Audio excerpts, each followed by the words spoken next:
சங்கீதம் 12. செமினீத் என்னும் எந்நரம்பு கின்னாரத்தில் வாசிக்க ராகத் தலைவனுக்கு ஒப்புவிக்கப்பட்ட தாவீதின் சங்கீதம். ரட்சியும் கர்த்தாவே, பக்தி உள்ளவன் அற்றுப் போகிறான்.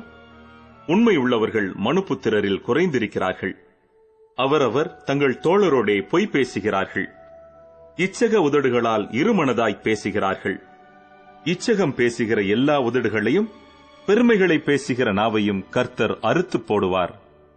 அவர்கள், எங்கள் நாவுகளால் மேற்கொள்ளுவோம், எங்கள் உதடுகள் எங்களுடையது, யார் எங்களுக்கு ஆண்டவன் என்று சொல்லுகிறார்கள். ஏழைகள் பாழாக்கப்பட்டது நிமித்தமும் எளியவர்கள் விடும் பெருமூச்சு நிமித்தமும் நான் இப்பொழுது எழுந்து அவன் மேல் சீறுகிறவர்களுக்கு அவனை காத்து சுகமாயிருக்க பண்ணுவேன் என்று கர்த்தர் சொல்லுகிறார். கர்த்தருடைய சொற்கள் மண் குகையில் 7 தரம் உருக்கி புடமிடப்பட்ட வெள்ளிக்கோப்பான சுத்த சொற்களாயிருக்கிறது.